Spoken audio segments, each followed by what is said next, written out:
Salam sejahtera, saya ingin mengucapkan kepada hadirin dan hadirat. Saya adalah Cawaja dan pada hari ini saya akan membentangkan kertas kajian kami iaitu bertajuk Pepantras Buruh Paksa, Kajian Perbandingan Pelaksanaan Garis Panduan di Kanada dan United Kingdom. Latar belakang kajian. Seperti yang diketahui umum, buruh paksa adalah satu pelanggaran hak asasi manusia secara global dan kegiatan ini masih berlaku pada hari ini, terutamanya di negara Kemboja dan Myanmar. Kes-kes buruh paksa masih berlaku di Malaysia, terutamanya di bahagian Borneo, dan kami mendapati bahawa di Malaysia tiada satu garis panduan yang jelas untuk agensi-agensi penguasa seperti polis, imigresen, kastam, pegawai tenaga kerja dan maritim. Dan ketiadaan garis panduan ini menyukarkan pengendalian mereka terhadap kes-kes buruh paksa. Oleh itu, kami memilih negara-negara UK dan Kanada kerana pertamanya mereka mencapai tahap 1 dalam TIP Report 2025 yang menunjukkan bahawa negara-negara ini menyediakan satu mekanisme perundangan yang mencukupi untuk agensi-agensi penguasaan dia. Mereka juga menyediakan satu garis panduan yang jelas dan padat untuk menyenangkan pengurusan kes-kes buruh paksa. Selain itu, kedua-dua negara ini dipilih atas sebab sifatnya yang sama dengan negara Malaysia, iaitu sebagai satu negara destinasi untuk semua imigran yang ataupun pendatang tanpa izin yang datang ke negara destinasi untuk mencari sumber kewangan yang akhirnya menyebabkan mereka menjadi mangsa kepada buruh paksa. Oleh itu, untuk objektif kajian ini, kami akan mengenal pasti rangka kerja perundangan dan garis panduan di Kanada dan UK. Kedua, kami akan melihat kepada garis panduan di negara-negara ini dari segi pertamanya, cara bidang kuasa diberikan kepada pihak penguasa. Kedua adalah melihat garis panduan yang disediakan untuk kolaborasi agensi penguasa dan garis panduan yang disediakan untuk agensi-agensi tersendiri sahaja. Oleh itu, untuk kaedah kajian, kami akan melakukan pendekatan undang-undang doktrina di mana kami akan melakukan analisis komparatif terhadap garis panduan di Kanada dan UK. Untuk garis panduan di Kanada adalah A Handbook for Criminal Justice Practitioner on TIP, dan untuk UK kami akan merujuk kepada garis panduannya iaitu Modern Slavery Statutory Guidance 2021.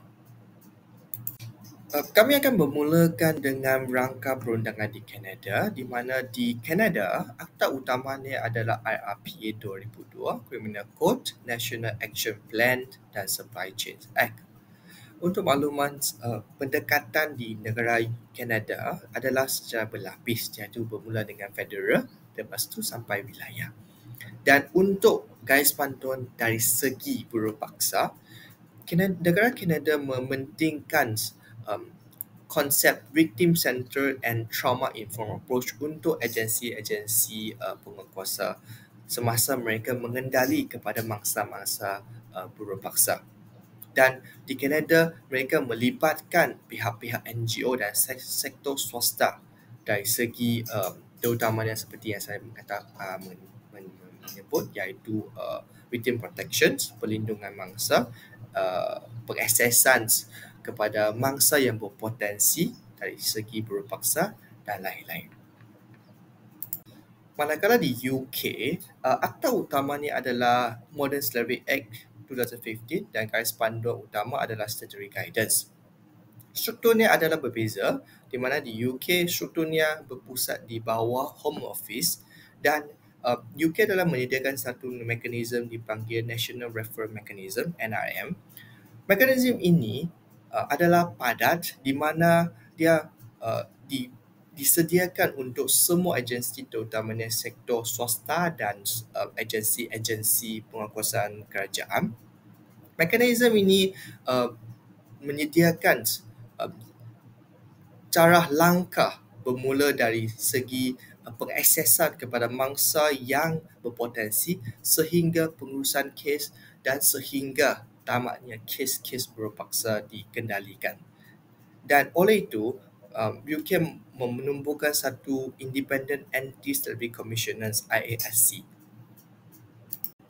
Seterusnya kami melihat kepada bidang kuasa yang disediakan di bawah garis panduan. Kami mendapati bahawa di Kanada sistemnya adalah federal, fleksibel dan adaptif.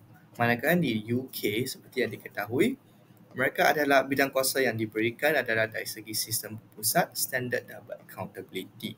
Kami mendapati bahawa kedua-dua negara mempunyai persamaan dari segi penekanan terhadap multi-agency coordinations, di mana kedua-dua negara mementingkan kolaborasi antara agensi-agensi penguatkuasa dan semasa mengendalikan kes-kes berpaksa. Untuk garis panduan demi kolaborasi antara agensi-agensi penguatkuasa, kami mendapati bahawa Kanada mempunyai garis panduan sebegini, di mana negara Kanada mementingkan kerjasama antara polis, pendakwa dan NGO. Garis panduan ini boleh dilihat bermula daripada pengendalian kes berpaksa, di mana pihak polis mempunyai tanggungjawab untuk memberitahu kepada pendakwa raya dan berbincang dengan pendakwa raya semasa sewaktu kes-kes berpaksa dikendalikan. Dan untuk peranan NGO juga, NGO telah diberikan garis panduan untuk cara memberitahu kepada pihak polis ataupun pihak pendakwa raya dari segi maklumat yang dikumpul daripada mangsa-mangsa berpaksa. Kanada juga menyediakan satu projek Protect yang melibatkan sektor kewangan dan kerajaan. Manakala untuk UK, garis panduan adalah agensi juga disediakan dengan mementingkan multi-agency collaborations, di mana UK telah memberikan peranan first responder kepada polis, GLAA, NCA dan NGO, di mana tujuannya adalah demi perkongsian maklumat dan bantuan sewaktu kes-kes berpaksa diuruskan. Baiklah, seterusnya kami akan beralih kepada garis panduan yang disediakan untuk agensi-agensi tersendiri. Kami akan bermula dengan negara Kanada. Untuk maklumat, di Handbook Kanada telah disediakan bab-bab yang spesifik untuk garis panduan polis, pendakwa dan kehakiman. Untuk garis panduan polis telah disediakan teknik trauma-informed interview dan pendekatan victim-centered approach. Dengan ini, semasa pihak polis berkomunikasi dengan mangsa berpaksa, polis akan disediakan dengan perasaan simpati dan juga disediakan soalan-soalan berkomunikasi dengan mangsa tanpa menyebabkan ketidakselesaan mangsa. Untuk garis panduan pendakwa, mereka juga diberikan dan disediakan dengan pendekatan sensitive trauma dan two-stage test. Dan ini, pendakwa raya akan mengetahui cara untuk mengendali dan berkomunikasi dengan mangsa berpaksa dengan tanpa menyebabkan ketidakselesaan dan dapat membantu pihak pendakwa raya untuk mendapatkan maklumat yang detail dan seterusnya membantu pihak pendakwa raya untuk membawa kes tersebut ke pihak mahkamah. Manakala untuk pihak kehakiman, garis panduan ini telah memberikan kepentingan dan fokus kepada kecaman dan perlindungan mangsa kepada pihak kehakiman. Oleh itu, kita boleh mendapati bahawa sebenarnya Handbook Kanada menyediakan satu panduan yang khusus bagi setiap agensi dan demi mendapatkan maklumat yang detail bermula dengan polis dan pendakwa raya, seterusnya membawa kes tersebut kepada mahkamah untuk memberikan pendakwaan terhadap OKT tersebut. Manakala untuk garis panduan agensi tersendiri UK, kami mendapati bahawa UK tiada satu bab yang khusus seperti Kanada, tapi panduan agensi UK tidak menyeluruh. Oleh kerana fokus utama panduan UK adalah diberikan ataupun dipecahkan dari segi aspek seperti pengapastian mangsa, peranan dan tanggungjawab, juga NRM, bekerja dengan golongan rentan dan lain-lain.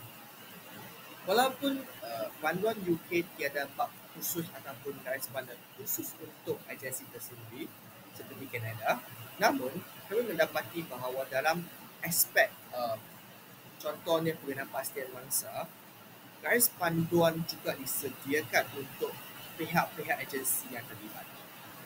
So, contohnya dalam aspek pengapastian mangsa, garis panduan untuk pihak swasta untuk mengenapasti mangsa yang potensi dan melaporkan kepada pihak polis.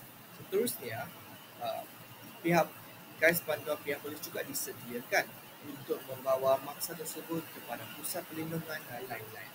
Oleh itu, kami mendapati bahawa di UK, garis panduan untuk agensi tersebut masih ada, tetapi dia tidak seperti bab khusus seperti Kanada. Oleh itu, kami mendapati bahawa kedua-dua negara sangat menekankan garis panduan operasi khusus untuk agensi-agensi pelaksanaan ataupun penguatkuasaan, dan dia adalah demi memastikan dasar anti pemenangan dilaksanakan secara konsisten, berkesan dan berpaksikan mangsa. Mereka juga menekankan penekanan trauma-informed briefing central supaya kebajikan semangsa tidak dilupa ataupun diabaikan. Oleh itu, kita boleh mendapati bahawa di Kanada, Handbook Kanada telah menyediakan garis panduan yang berasingan untuk pihak agensi polis, pendakwa raya dan kehakim. Polis telah disediakan garis panduan dari segi teknik trauma-informed response demi mengurangkan trauma berulangan kepada mangsa dan melindungi hak-hak mangsa. Pihak pendakwa raya juga diberikan garis panduan untuk etika interaksi demi penilaian bukti dan keputusan berasaskan prospek sabit dan munasabah dan kepentingan awam.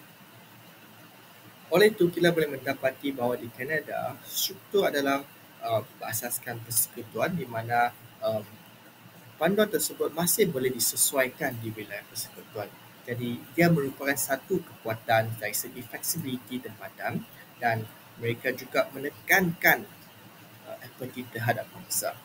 Namun, terdapat cabarannya di mana kajian Roots mendapati bahawa koordinasi antara pihak agensi masih lemah dan telah berlakunya dari segi persaingan dana dan kadar tangkapan antara unit polis wilayah.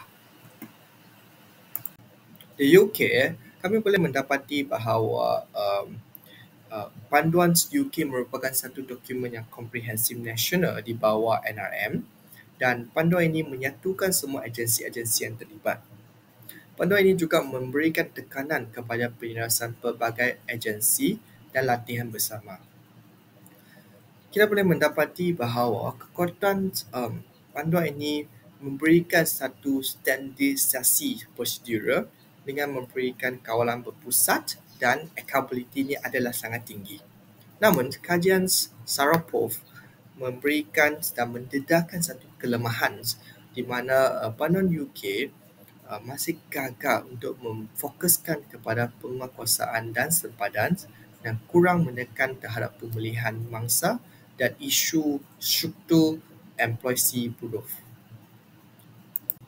Oleh itu, kita boleh mendapati bahawa walaupun mekanisme garis panduan antara kedua-dua negara ini adalah berbeza, tetapi tujuannya dan konsepnya tetap sama, di mana mekanisme garis panduan ini adalah untuk menyediakan agensi-agensi penguasaan lebih tersedia semasa menguruskan kes-kes buruh paksa ataupun kes-kes pemandangan manusia.